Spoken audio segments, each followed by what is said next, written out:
Boa noite, sejam bem-vindas e bem-vindos ao primeiro webinar de lançamento da Sempre FEA. Meu nome é Eduardo Vassimon, eu sou formado em Economia na FEA em 1980 e sou o atual presidente do Conselho de Administração da Sempre FEA. Essa noite eu tenho o prazer e o privilégio de conversar com o Pércio Arida, que é o presidente do Conselho Consultivo da Sempre FEA. Pércio, muito obrigado pelo seu tempo e boa noite.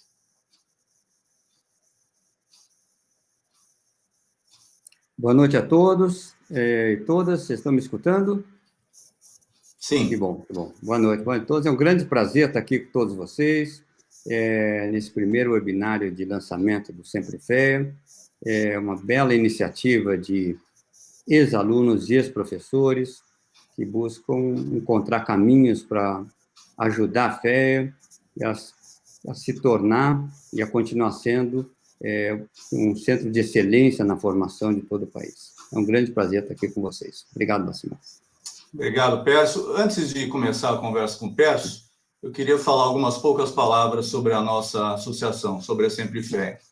Ela foi fundada em fevereiro desse ano por um grupo de ex-alunos e hoje conta com mais de 160 voluntários, todos sem remuneração, incluindo alunos, ex-alunos, ex-professores, professores, com o objetivo de fortalecer a comunidade feana. O formato é o de um fundo patrimonial, um endowment, e dessa forma a ideia é que a gente aplique apenas os rendimentos do fundo e uma pequena parcela do principal. Nós temos uma governança bastante robusta, muito semelhante à governança de uma sociedade anônima, com conselho de administração, conselho consultivo, conselho fiscal, uma diretoria executiva, um comitê de investimentos e uma auditoria externa independente, no caso, a Pricewaterhouse, que faz o trabalho. O objetivo da associação, que nos moveu, é o desejo de retribuir para a sociedade o privilégio que nós tivemos de estudar em uma escola de grande qualidade e gratuita. Então, a ideia é fortalecer a comunidade feana, potencializar a própria escola, a FEA, com foco em empreendedorismo, em inovação, em busca de excelência acadêmica e melhorar também a conexão entre os alunos e o mercado de trabalho. E tudo isso em um ambiente que valoriza a diversidade e a inclusão. Os recursos do fundo, que hoje já somam mais de 3,5 milhões de reais, serão aplicados em projetos selecionados de forma cuidadosa e transparente. Aqueles que desejarem participar da Sempre FEA, apoiar, têm basicamente 3 formas de fazê-lo. Uma é doando tempo, trabalhando como voluntário. A segunda é doando recursos. E a terceira é divulgando a nossa causa. A ideia da nossa conversa hoje é um bate-papo de até 1 hora de duração, e uma primeira parte eu farei perguntas e o Pércio responderá por cerca de 40, 45 minutos, e depois nós abriremos para eventuais perguntas daqueles que estão nos assistindo. Eu agradeço desde já a atenção e o interesse de todos, e as perguntas serão feitas através do chat. Bom, o Pércio Arida dispensa apresentações, né? Quando a gente fala essa frase, normalmente vem mas e vem um longo currículo depois. Aqui, realmente, no caso do Pércio, ele dispensa apresentações. Eu vou citar apenas um elemento do longo e bem-sucedido currículo do Pércio, que é o fato dele ser formado em economia pela FEA em 1975. E eu queria, Pércio, começar um pouco por aí. Se você puder contar como é que você chegou à economia, como é que foi a decisão de estudar economia, de ir para a FEA, e como é que foram os primeiros anos depois de formado. E, mais uma vez, muito obrigado pelo seu tempo, Pércio. Olha, é um grande prazer, Vassimon, conversar com você, conversar aqui com todas e todos que nos assistem. Eu entrei na economia quase que por acaso. Eu comecei na história, aí fui preso em atividades contra o regime militar, perdi o ano por faltas, e daí fui perambulando. Depois fui para filosofia, depois fui para matemática, fui para economia. A economia também não achei muita graça no começo, e já estava quase largando, até que tive uma aula de micro, e que tinha modelagem de oferta e demanda, condição ceteris paribus. Eu falei, isso daqui é bem interessante, porque essa é uma disciplina que tem modelo, tem matemática, trata de história, tem implicações para a vida prática das pessoas, e ali resolvi virar economista. Tive a sorte de ter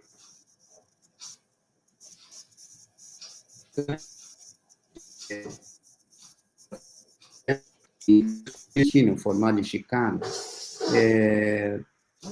que era meu mentor, no caso, me entusiasmei, me empolguei pela economia, me entusiasmei.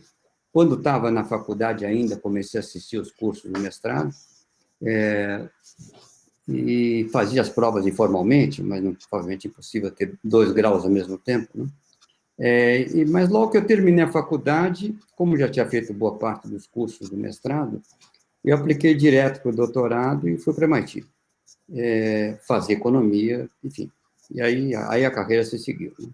Mas o começo foi meio por acaso. Eu acho que se eu não tivesse tido aquela aula de microeconomia, já estava com o plano da minha próxima investida, que seria na medicina, né? Para você ver como eu estava desorientado naquela ocasião. É até engraçado falar, mas é difícil para uma pessoa. Tem gente que tem essa vocação, chega lá aos 17 anos, já sabe exatamente o que fazer e tal. Não foi meu caso, sabe? Eu demorei um bocado até encontrar minha vocação. Mas que bom, Pércio, que você teve essa aula de microeconomia, que a gente pode contar com você, o Brasil pode contar com você obrigado, como Marcelo. economista. Obrigado, Marcelo. E falando de economia num sentido mais amplo, Pércio, a gente tem acompanhado o Brasil nos últimos anos uma tentativa, infelizmente não bem sucedida, de crescimento, né? Vários problemas ao longo dos últimos anos, vários governos. Se puder comentar um pouquinho, assim, que fatores você julga que são os mais relevantes para a gente eventualmente entrar em uma trajetória de crescimento sustentável, né? Como é que a gente retoma isso? Olha, é uma questão muito mais complicada do que parece. Quer dizer, o Brasil deslanchou e teve crescimentos substantivos quando tinha um boom internacional de commodities, coincidiu com o governo Lula. Obviamente, o governo Lula foi fiscalmente responsável, para surpresa das próprias bases petistas, fez uma política econômica que foi essencialmente uma continuação da política econômica do Fernando Henrique Cardoso. As bases do Brasil já estavam prontas, né?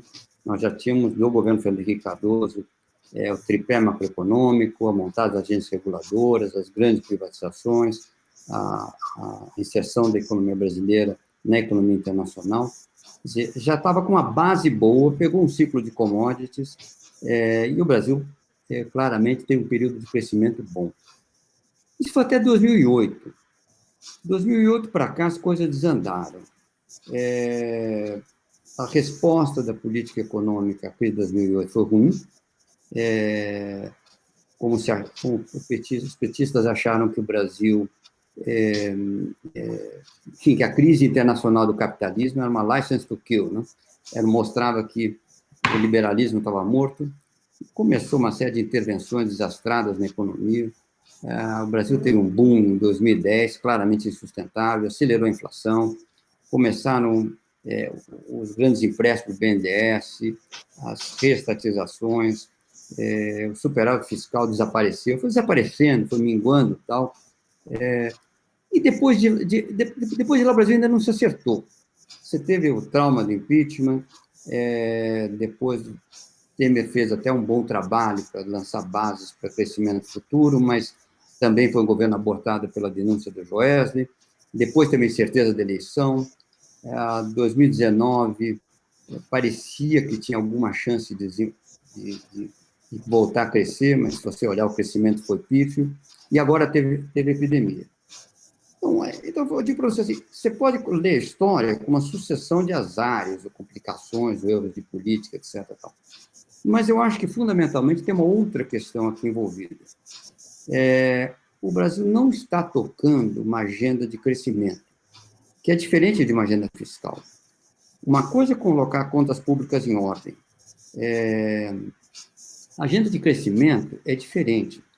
Nós vivemos num mundo hoje com excesso de capital e falta de bons projetos. O mundo está taxas de juros muito baixas, tem excesso de capital no mundo, qualquer bom projeto decola, é fácil encontrar financiadores. A questão é como é que define um bom projeto. E um bom projeto, você define como um projeto tem, obviamente, opera no ambiente jurídico adequado, bom para os investidores, que tem um sistema tributário simples e eficiente, com governo eficiente. Só eu já falei, Simão, determinantes básicos de investimentos. Tem que ter segurança jurídica, tem que ter um Estado que funcione, a importância da reforma administrativa, você tem que ter estabilidade de regras, você tem que ter boas agências reguladoras. A pergunta que a gente sempre se faz é o seguinte, bom, num problema complexo como esse, onde começar, né?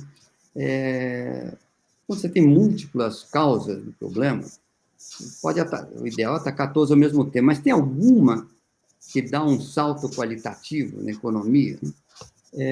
Que ajuda a mudar as outras. Né? Eu estou convencido que tem uma que deveria ter destaque, que, curiosamente, sumiu da agenda. Né? Obviamente, privatizações são importantes, o governo Bolsonaro é um governo estatizante, não vai privatizar nada de relevo.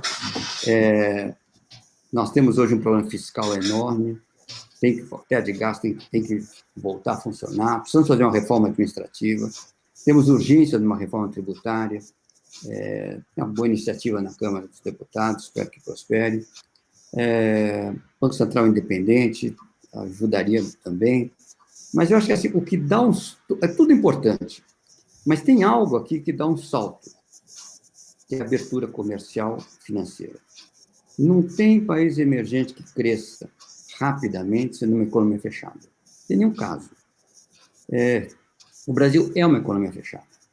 É economia fechada do ponto de vista de comércio, é uma economia fechada do ponto de vista de serviços, é uma economia fechada do ponto de vista de imigração, por incrível que pareça. É difícil ter um visto de trabalho no Brasil hoje. Uhum. Então, essa agenda, curiosamente, dela nem se fala. Né? Uma coisa é a agenda da qual se fala e não se faz nada, tipo privatizações. Outra coisa é a agenda da qual se fala, mas se dá um passo sem muito efeito, tipo a reforma administrativa que o governo Bolsonaro fez, só passa a valer para os futuros servidores, não resolve nada para o problema presente. Mas tem parte da agenda que sumiu o debate público, que é a abertura. E isso é vital. Pérez, pegando esse ponto, a gente ouve muitos argumentos dizendo que a eventual abertura comercial deveria ser uma coisa de mão dupla. Você acha que isso é necessariamente um processo que tem que ser negociado com os nossos parceiros comerciais, ou dá para fazer alguma coisa unilateral para estimular? Simão, a mão dupla, muitas vezes, é concebida quase que de uma forma mercantilista, né? Ou seja, eu vou importar mais dos outros, mas eu quero que exportar o mesmo montante para a balança comercial ficar inalterada. Né? É uma visão mercantilista, que é uma bobagem, porque, evidentemente, o câmbio arbitra. Né? Então, não tem nenhum motivo para as exportações e importações baterem. É claro que nós temos barreiras protecionistas lá fora, sem a menor dúvida, nos Estados Unidos e na Europa. É claro que um esforço de criar zonas, fazer acordos de livre comércio, é fundamental, em esforço diplomático. A única coisa feita que o Bolsonaro fez foi digamos assim, completar esse acordo do Mercosul com a Comunidade Europeia. A bola já estava na linha do gol e do empurrãozinho. Né? Mas o acordo foi negociado, começou a ser negociado 20 anos antes. Já nasceu velho. E, evidentemente, com as agressões do meio ambiente e as agressões, enfim, ao Macron e a mulher dele, enfim, o Bolsonaro criou-se uma série de incidentes, no qual o caso da Amazônia ainda é o mais grave, que vão fazer com que nem esse acordo seja ratificado pela Comunidade Europeia. Né? Se o Brasil não fizer um esforço ter acordos de livre comércio, não vai. Eu vou até dizer mais, entende? Nós vamos até tomar iniciativa. Precisa cortar tarifas e abrir para o setor de serviços. Se conseguir ser feito do ponto de vista de um acordo bilateral que seja, de livre comércio, melhor ainda. Mas nós temos que fazer. O país não pode ser um país fechado. E eu falo isso não só do ponto de vista de comércio, falo de serviços. Gostaria de ver, digamos, empreiteiras multinacionais de construção. Não, tem que abrir para o comércio, e acho que aí tem que anunciar um esquema de redução de tarifas, uniformização de tarifas, para evitar essa situação que nós temos hoje, que tem a tarifa e tem a ex-tarifária, né? Você tenta importar um bem, tem que ver se ele não é produzido dentro do Brasil, cada categoria é diferente. É uma situação que dá margem para todo tipo de comportamento inadequado, mal feito, para usar uma linguagem. Então, eu acho que hoje, curiosamente, o problema não é convencer a sociedade está convencida.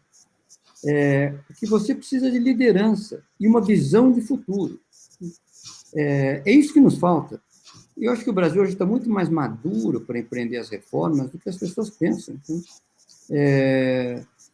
Você tem um presidente da Câmara que já falou, olha, vai respeitar o teto.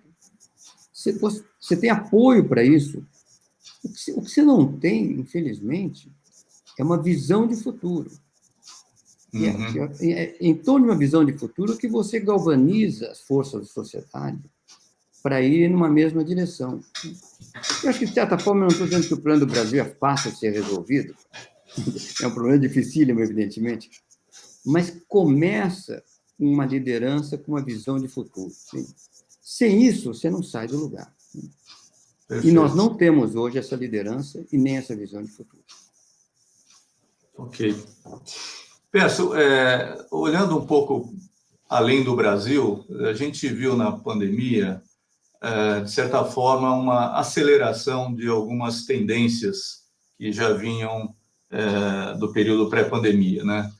Crescimento da economia digital, um aumento das tensões geopolíticas, e aí já mais após a pandemia, eventualmente um certo retrocesso no processo de globalização, né, na medida em que as nações buscam reduzir eventuais dependências de seus parceiros comerciais, né? Então, duas perguntas. Primeiro, você concorda mais ou menos com esse diagnóstico, com essas macro tendências, e como é que o Brasil se insere nesse cenário? Olha, deixa eu dizer o seguinte. Primeiro, existe uma macro tendência que nos é muito favorável, que é a taxa de juros zero no mundo todo. Isso é algo que vem para ficar, pode durante muito tempo sobre isso. São tendências de mais longo prazo. Elas tornam as dívidas públicas muito mais sustentáveis do que se imaginaria. E é algo que vai valer, a meu ver. Hoje parece que o fenômeno está acontecendo por causa da epidemia, mas se você olhar, as taxas de juros já estão em queda. O que a epidemia fez, na verdade, é acelerar o processo. Nós vamos ter taxas de juros baixas por muito tempo, que é uma macro tendência de enorme relevo. Outra macro tendência também muito positiva, como falei, com consequências de juros muito baixas, é um excesso de capital no mundo disposto a financiar bons projetos. E você vê histórias impressionantes. É o caso do Zoom, né? O Zoom já existia, né? Hoje o Zoom vale mais que todas as companhias aéreas norte-americanas somadas, né? Bom, alguém financiou o Zoom, alguém deu capital. Então, hoje é uma macro tendência importante, porque se nós criarmos condições para termos bons projetos de investimento, o dinheiro vem, e vem a um custo muito baixo. Existe uma macro tendência preocupante, que é uma certa tendência de retrocesso na globalização. Vamos lembrar aqui, a globalização deu ao mundo um crescimento muito elevado, e do ponto de vista global, teve efeito dramático positivo sobre a diminuição dos níveis de pobreza no mundo todo. Então, criticar a globalização não faz o menor sentido. Hoje está tendo ameaça de retrocesso pelas tensões comerciais China e Estados Unidos, particularmente. A posição do Brasil nesse processo, eu vou dizer assim, tem que ser de neutralidade. Depende de ter uma diplomacia hábil, mas tem que ser de neutralidade. Nosso principal polo de absorção de importações é a China e continuará sendo. Nossa vinculação por origem histórica, pelos laços culturais, tudo mais, é com o Ocidente, não é com a Ásia. Do ponto de vista tecnológico, onde está, digamos, um gargalo enorme nosso, nós temos que absorver a tecnologia que tiver a melhor possível de onde vier. Entende? Então, a tentação de se alinhar automaticamente com o bloco A ou o bloco B tem uma tentação que a gente tem que resistir. O Brasil tem que ter uma postura neutra na globalização para evitar justamente ser atingido. Não é para tomar partido, não, é para tomar uma atitude neutra, pragmática, aproveitando o que é melhor para o país de um ou outro bloco, para ir navegando esse ambiente. Não é um ambiente ideal, você tem toda a razão, mas é um ambiente que temos. Entende? O que não faz sentido é um alinhamento automático incondicional, inclusive, porque se você faz um alinhamento automático incondicional, sua condição de barganha diminui. Claro. Se eu disser o seguinte, olha, eu estou com os Estados Unidos para qualquer coisa, bom, se eu tentar reduzir a barreira protecionista ao suco de laranja brasileiro que imposta pelos produtores da Flórida, não vou ter nenhum sucesso com o interesse dos Estados Unidos. O Brasil já está alinhado automaticamente com ele, por que vai fazer um favor ao Brasil? Então, nesse sentido, até a postura de neutralidade dá mais poder de barganha, entende? Nas relações internacionais. Agora, você acha que a tensão entre Estados Unidos e China crescerá a ponto de obrigar alguns países, o Brasil incluído, a optar entre eles? Como é que você vê a evolução dessa questão? Olha, hoje você tem um campo de batalha muito claro, né? Uhum. Que é o 5G. É o 5G, né? Tem uma enorme... A China, evidentemente, tem uma vantagem competitiva. É claro que o sistema deles, todo mundo... Assim, é uma tecnologia superior à americana hoje, né? Pode não vir a ser. Não sei o quanto, de fato, oferece por problema de segurança ou não, enfim, tenho capacidade de dizer. Mas, claramente, tem uma contraofensiva americana para dar tempo para tecnologias americanas 5G chegarem ao nível chinês. Né? E aí é um caso que é difícil escapar, né? Vai ter que fazer uma opção numa direção ou noutra. Mas, se você olhar, 5G é mais exceção do que norma, entende? Na maior parte das decisões, tem espaço de barganha, diplomática interessante, não é do alinhamento automático, é do compartilhamento, na verdade, da barganha. Ok, esta sua tecnologia, o que você me dá em troca? Entende? Então, justamente, você parte da posição que vem junto com o reconhecimento dos problemas de preconceito de gênero, de preconceito de raça, da necessidade de promover uma distribuição de renda mais justa, da necessidade de combater privilégios, do ponto de vista moral. É todo o movimento da sociedade no sentido de nós criarmos uma sociedade mais justa, da qual nós nos orgulhamos. Né? Eu acho que assim, é um desenvolvimento muito positivo. O Brasil está atrasado nisso, mas está avançando, está avançando.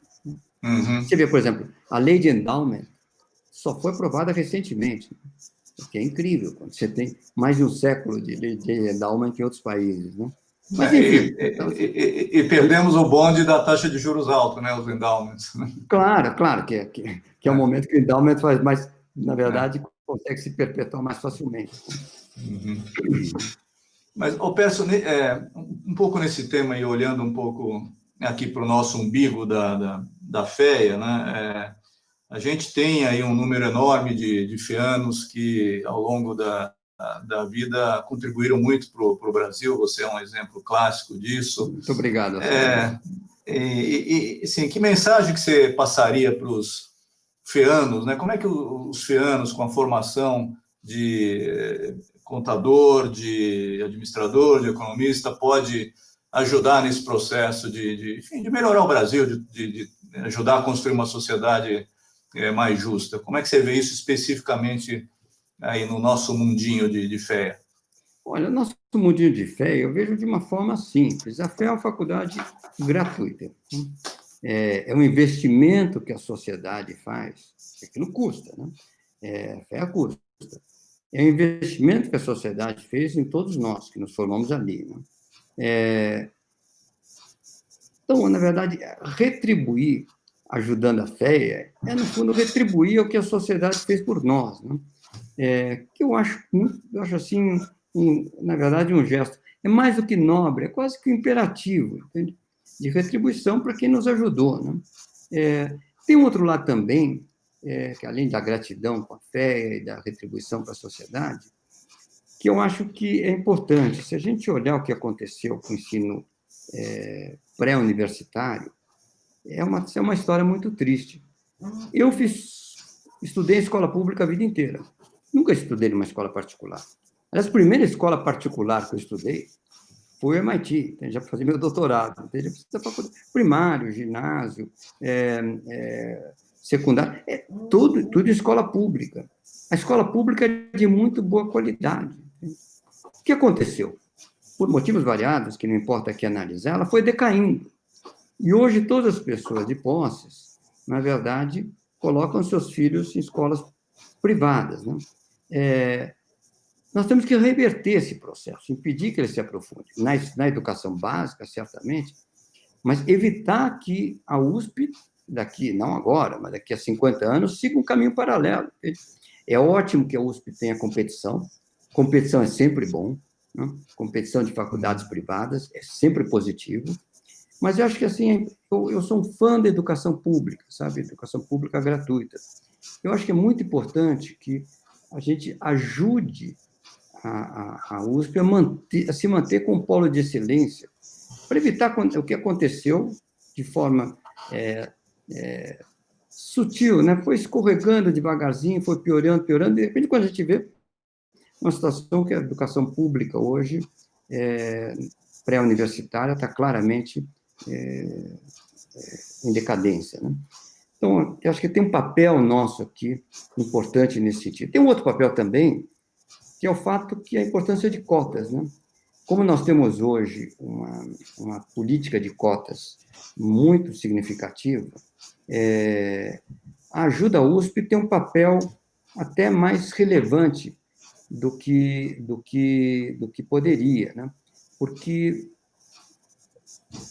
nós estamos não só ajudando a educação pública, mas, na verdade, ajudando a cumprir uma lacuna, a suprir uma lacuna social, né? Através das cotas. Hoje, 50% dos alunos vêm de cotas. Pergunta a seguinte, Pércio, na sua opinião, dentre as opções factíveis, qual a melhor disponível para custear um plano mais ambicioso de redistribuição de renda? Essa pergunta, naturalmente, está ligada a toda essa discussão que tem aparecido aí na mídia sobre, enfim, manter de alguma forma o auxílio que surgiu aí de forma emergencial na pandemia. É possível fundear isso, dada a nossa situação fiscal? Olha, eu acho que tem, na verdade, hoje, como eu falei, a gente precisa de uma regra fiscal, né? Mas tem hoje inúmeros gastos que, a meu ver, não tem justificativa do ponto de vista moral e econômico. Entende? Os supersalários do setor público são um exemplo. Benefícios fiscais a grupos privados são outro exemplo. Você tem hoje benefícios tributários variados, que não é só para os grandes grupos empresariais, também para segmentos importantes, para profissionais liberais, etc.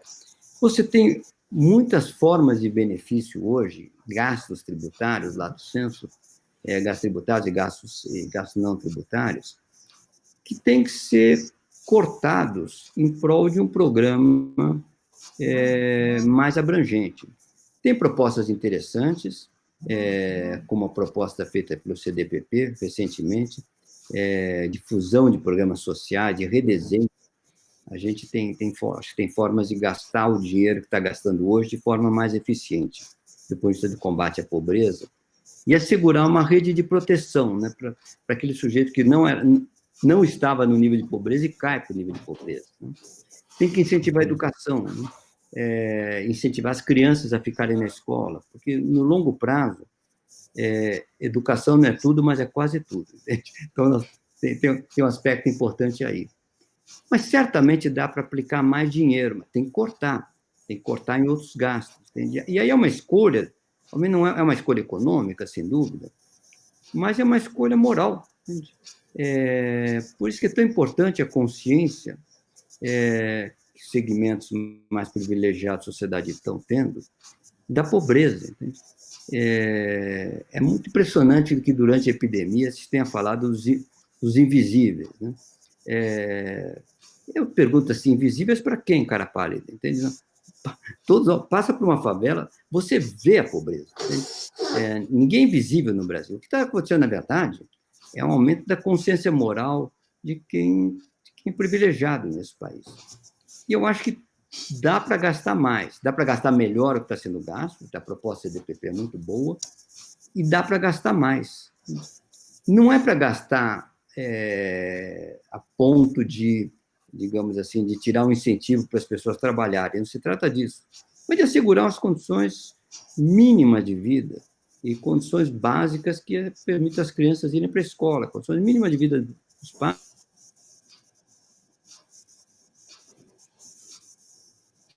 mas com extraordinária importância. O caso de saneamento básico, por exemplo, você permitir agora a entrada de saneamento básico é surpreendente. Né? Eu digo agora, os grupos privados entraram no saneamento básico em Nova York no começo do século passado. Né? Então, nós estamos chegando muito atrasados nisso, mas a sociedade tem que dar prioridade a esse assunto. Perfeito. É uma prioridade nossa.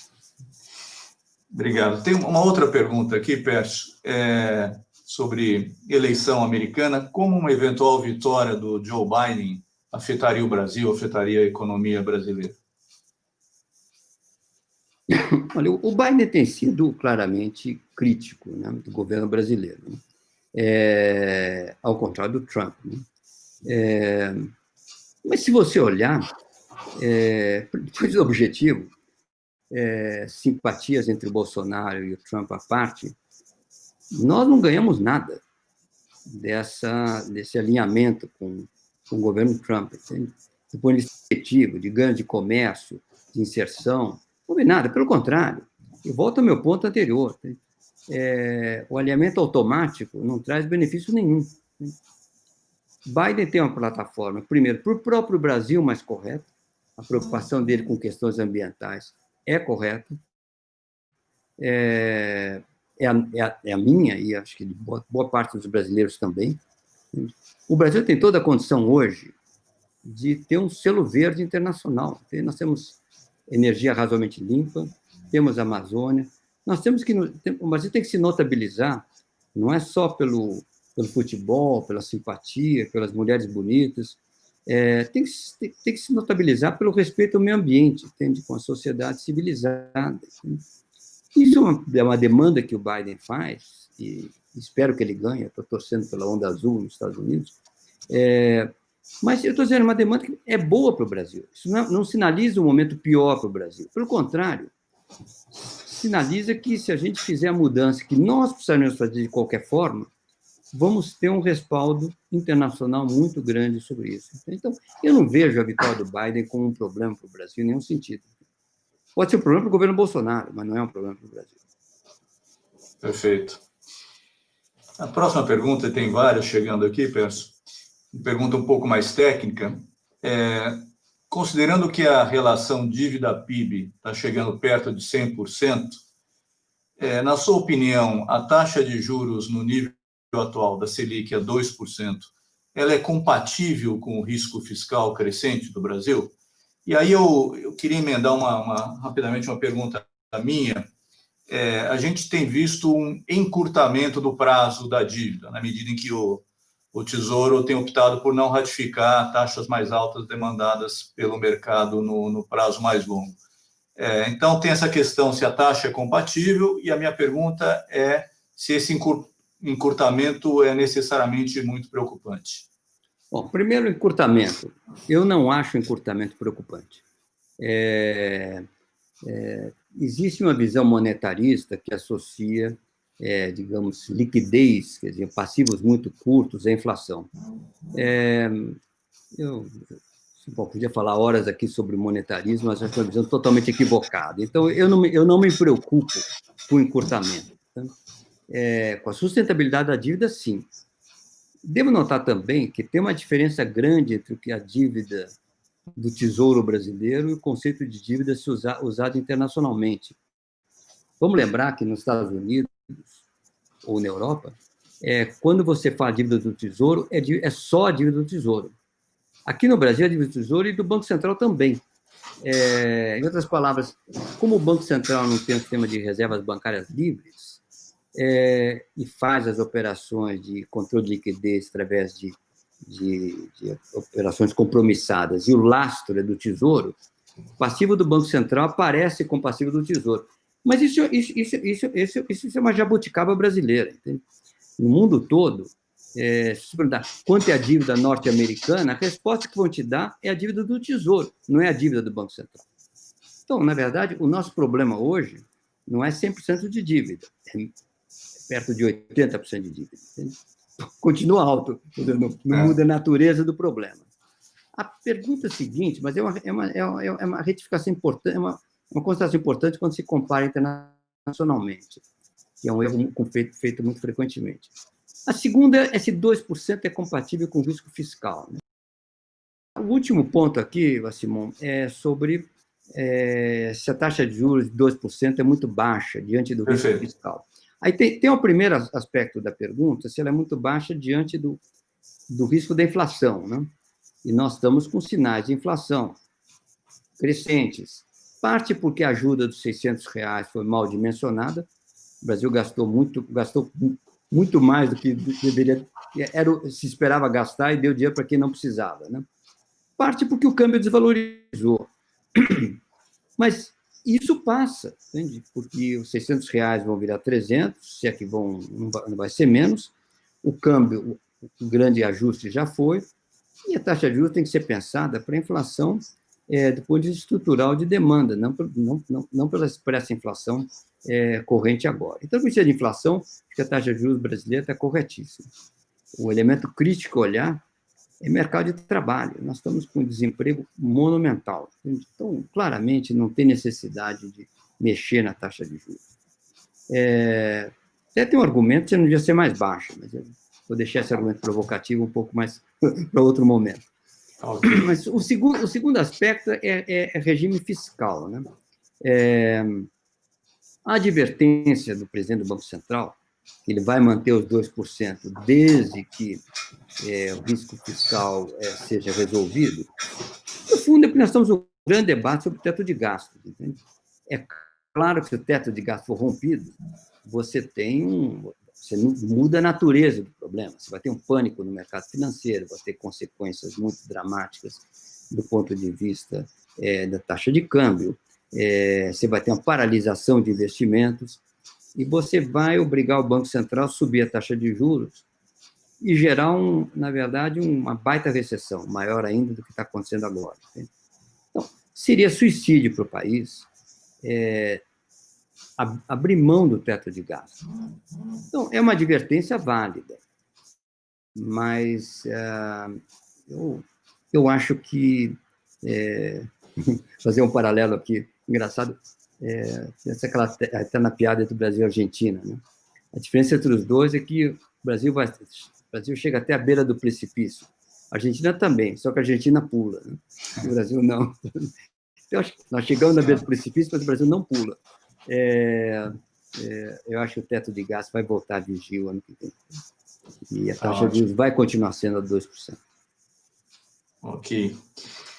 Tem uma outra pergunta aqui, razoavelmente técnica, que é o seguinte: existe uma escala mundial que mede o impacto das instituições no desenvolvimento econômico, Douglas North. Sim. Como é que você vê o Brasil posicionado hoje nessa escala e como melhorar, sobretudo, como melhorar a posição do Brasil desse ponto de vista? Daria para você falar meia hora aí sobre isso, mas... Olha, o tema é longuíssimo e absolutamente relevante. Entende? Países que crescem têm boas instituições. Países onde as instituições são tomadas por grupos de interesses específicos são fadados ao insucesso. Então, acho que o Brasil hoje está, infelizmente, se olha a estrutura do gasto público brasileiro e da nossa estrutura tributária, eu posso apontar 1 milhão de casos onde grupos de interesse privados, quando digo privados, do setor privado e interesse corporativo, se apropriam do funcionamento do Estado. Se criar instituições impessoais, voltadas ao bem público e avaliadas sistematicamente, vai fazer a maior diferença para o Brasil. Isso é fácil falar, é uma construção, não é algo que se consiga do dia para a noite. Às vezes, boas ideias, na verdade, acabam sendo executadas de forma ruim. Olha o que acontece com as agências reguladoras. Né? Um conceito correto, uma agência independente, com um mandato estável, para arbitrar os conflitos, no caso de concessões, entre os usuários e os concessionários. Só que se você nomeia gente não ou gente que, na verdade, beneficia grupos empresariais, não adianta, a instituição não funciona bem. Né? Então, você tem que ter um desenho de instituições correto, mas é fundamental uma seleção de pessoas corretas. Né? Vamos lembrar aqui que o segredo de qualquer empresa é o capital humano da empresa. Né? Não é o capital físico, não é o financiamento, não é o produto, não é a tecnologia. O que faz a empresa sobreviver e ser competitiva ao longo do tempo é capital humano, entende? A qualidade das pessoas que constituem. Né? Governos é a mesma coisa. Então, o investimento no capital humano, na formação de bons funcionários, na promoção de carreiras, na promoção por mérito, entende? Na avaliação dos usuários. Né? Hoje, qualquer empresa, você usa o serviço, usa o Uber, usa o Rappi, o iFood, alguém te pergunta, foi bem, deu certo, o que aconteceu? Se usa um serviço público, ninguém nem pergunta, né? Se foi bem atendido, se não foi, se está satisfatório, como pode melhorar. Se você não mudar... É medo da resposta. É medo da resposta, sim. Mas o ponto é o seguinte, retomando, você tem que ter uma agenda de construção de boas instituições, corretíssimo, mas você tem que ter investimento no capital humano, né, dos funcionários públicos. Da importância da reforma administrativa. E voltamos à educação, né, que você falou. Você tem que ter educação, tudo. Claro. Educação é quase tudo, mas assim, a reforma administrativa em particular. Hoje, você ter promoção automática por antiguidade, não ter bonificação, diferenciar o bom funcionário do funcionário preguiçoso, não ter avaliação dos usuários, não ter avaliação de programas, claramente a gente está gastando muito e gastando mal. Perfeito. Pércio, tem aqui uma pergunta agora mais voltada ao agronegócio, né? E que fala de uma razoável concentração. O número eu não sei se é esse, mas está aqui na pergunta, então eu imagino que seja correto, que 40% da nossa produção agrícola exportada vai para a China. Se isso é preocupante, se é sustentável. Olha, primeiro, fazer uma observação sobre o agronegócio. É um caso extraordinário de sucesso. Se a gente olhar, é um sucesso muito revelador. Onde o Estado entrou, criando agências de fomento, o Brasil perdeu competitividade. O Instituto do Açúcar e do Álcool gerou uma dívida gigantesca, o Brasil perdeu a competitividade. na produção de açúcar. O álcool se desenvolveu por conta do Proálcool, não por conta do instituto chamado IAA. O Instituto Brasileiro de Café foi, na verdade, um desastre. E o Brasil deu certo no quê? Deu certo na soja, deu certo na laranja, deu certo onde não tinha presença estatal na forma da regulação e intervenção estatal.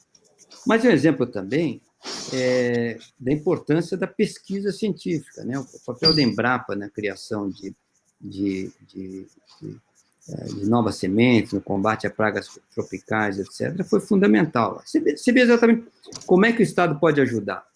Ajuda no investimento na ciência e na tecnologia. Como ele pode atrapalhar? Fazendo emendas, controlando, tentando regular, ele atrapalha. Né? Acho que é um exemplo de sucesso. E hoje a tecnologia agrícola brasileira é uma tecnologia sofisticada, né? Na verdade, e que está puxando a indústria. Você tem boa parte da indústria voltada para a agricultura, você usa intenso de tecnologia. É um exemplo brasileiro de sucesso. O que você chama de dependência com a China é um fato, eu não sei se o número é exatamente esse, mas é um fato. Mas existe uma natural complementariedade. A China precisa importar e vai continuar precisando importar alimentos. E o Brasil tem uma condição competitiva extraordinária. O Brasil não precisa nem devastar a Amazônia. Se você olhar, aproveitar de uma forma efetiva os montantes já devastados que hoje existem na forma de pasto, você tem espaço para crescimento. A maior fronteira agrícola a ser explorada do mundo está no Brasil. Então, a vocação do fornecimento de alimentos, o Brasil tem uma terra boa, tem gente que sabe trabalhar, tem sol e tem água. É uma vocação natural do Brasil, não tem nada de errado com isso. E nós temos que exportar para quem precisa. Né? Poderíamos exportar mais para a comunidade europeia? Poderíamos. Mas vamos lembrar, a comunidade europeia põe barreiras protecionistas, né, para defender a agricultura deles. Poderíamos exportar mais para os Estados Unidos? Também põe barreira protecionista. Tem alguém que não põe barreiras protecionistas contra nós. E tem demanda, que é a China. Por que não? Eu não vejo como uma dependência, eu vejo simplesmente como uma oportunidade, não uma dependência. Perfeito. Pércio, a gente chegou no nosso tempo, mas se você topar, tem mais uma pergunta que eu gostaria de fazer. Claro, com o maior prazer. Na verdade, tem alguns aqui, mas eu vou fazer essa última pergunta e eu vou acoplar uma minha relacionada. A pergunta é, hoje, olhando para fora do Brasil, você vê algum país ou países que você classificaria como modelo, como melhores práticas do ponto de vista de uma agenda de crescimento sustentável?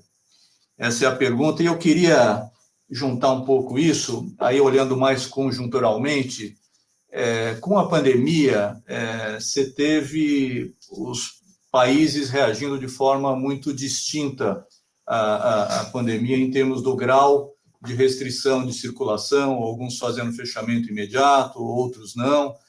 Já dá para dizer qual foi o modelo vencedor do ponto de vista de combate à pandemia, portanto, do ponto de vista de saúde, mas também tendo como pano de fundo a economia? Então, são duas perguntas, uma mais, talvez, estrutural e uma mais conjuntural aqui. Bom, crescimento sustentável, exemplos, você tem países que, vou dizer assim, é difícil, porque é uma questão de extraordinária complexidade, né? O problema da destruição do meio ambiente é o grande problema que a humanidade vai ter que enfrentar. Já deveria estar enfrentando. Bom, uma dimensão da pergunta é o seguinte: o quão avançado os países estão na redução do consumo de carbono, né?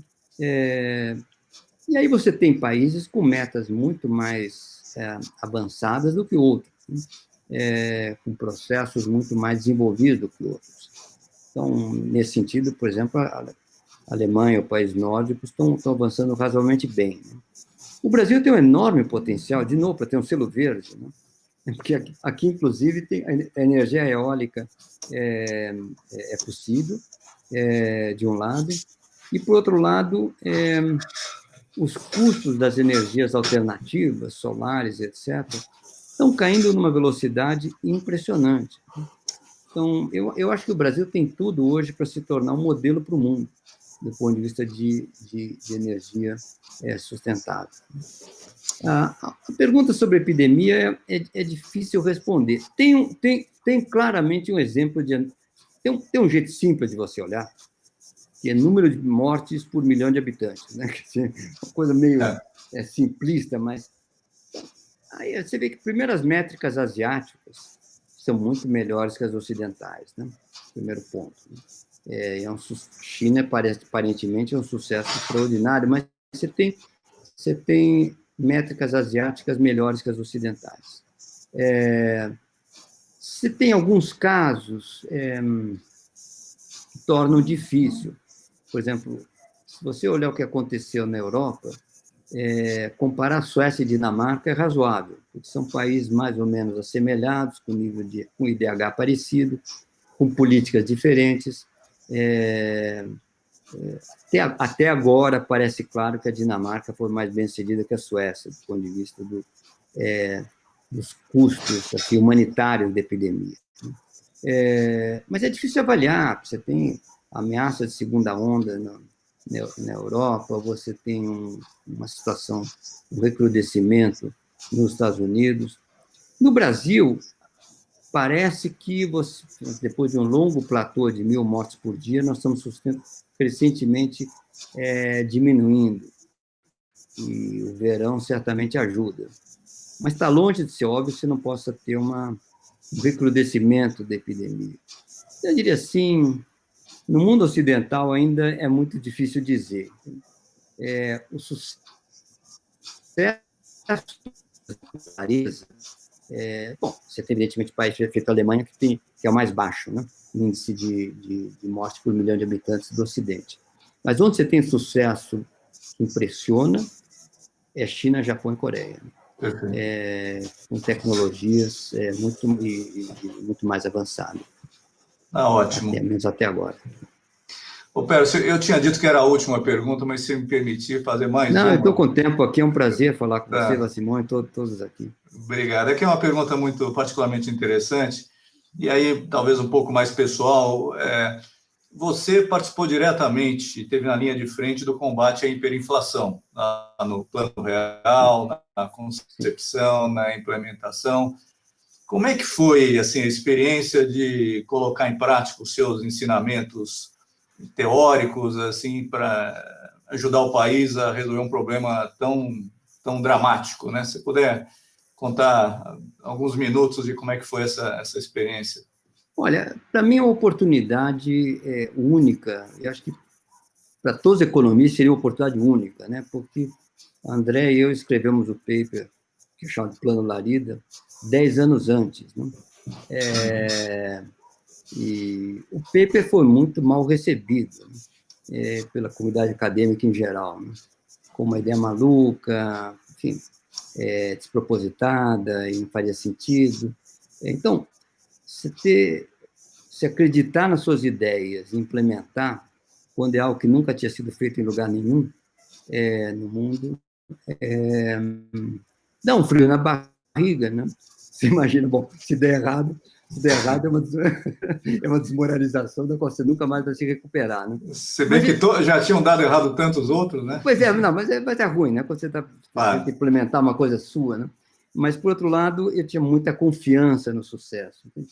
Em retrospecto, no entanto, eu devo dizer o seguinte, as pessoas acham que basta ter ideia, né?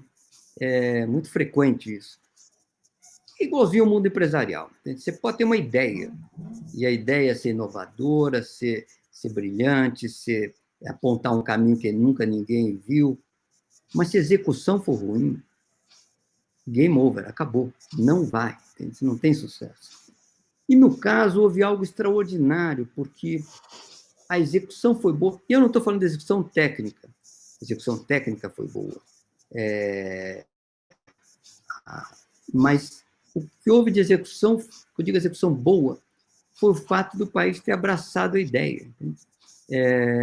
Se você lê o paper original, tinha ali uma previsão de 2 anos para que os contratos fossem livremente convertidos em um RV. Entende? Aconteceu em 3 meses. Quer dizer, então, mostra de novo que quando você tem uma visão de futuro e capacidade de, digamos assim, de diálogo político e construção de alianças, as boas ideias vingam. Entende?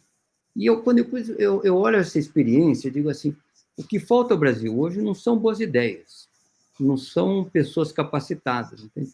Mas tudo começa com um líder que tenha visão de futuro e seja capaz de galvanizar as energias da sociedade em torno dessa visão. Infelizmente, temos Bolsonaro, né? Não tem visão de futuro nenhuma, preocupado com sua própria eleição, que certamente muito mais divide do que galvaniza o país. Né? Mas, por outro lado, se a gente olhar, eu tenho essa visão que o país está maduro, e que se tiver uma liderança com visão, a gente vai dar a volta por cima. Entende? Tem uma oportunidade que não está tão longe, né? Que vai ter eleição de novo em 2022.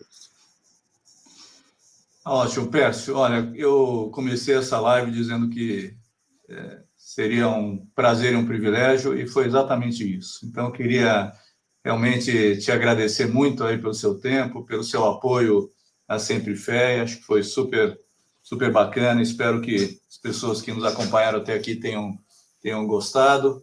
E a gente encerra, então, aqui com um breve vídeo. Muito obrigado a todos pela atenção e um abraço. Sou eu agradecer, Vassimon, a condução e o seu trabalho de Sempre Fé. Você que carrega o piano aqui. Você, André, carrega o piano da Sempre Fé. Né? Vamos lá. Obrigado. Tchau. Participar da Sempre Fé significa que você acredita na importância do ensino público de qualidade. A Sempre Fé surgiu a partir de um grupo de ex-alunos que tinham uma vontade muito grande de retribuir aquilo que receberam da fé e da sociedade como um todo. A gente saber que a gente está melhorando alguma coisa que melhorou a gente é muito gratificante. O endowment é um fundo patrimonial, ou seja, é um conjunto de recursos oriundos de doações que são aplicados, geridos. A gente coloca o valor principal ali e a gente só utiliza o rendimento, ou seja, todo aquele valor fica. Os projetos de interesse da associação, na verdade, eles vão refletir as demandas da própria comunidade, né? A gente abre o edital e os alunos, professores, funcionários e entidades que apresentam as suas propostas. Seja na área acadêmica, em empreendedorismo, na questão social de equidade e inclusão. Então, são frentes de trabalho que possam multiplicar o poder que uma comunidade como essa pode trazer para a sociedade, para o mundo, para a faculdade. O melhor mecanismo de governança para isso é um mecanismo tradicional, como se tem em qualquer organização grande, todo mundo, evidentemente, pro bono voluntário. A associação ela tem uma preocupação grande com alguns pilares.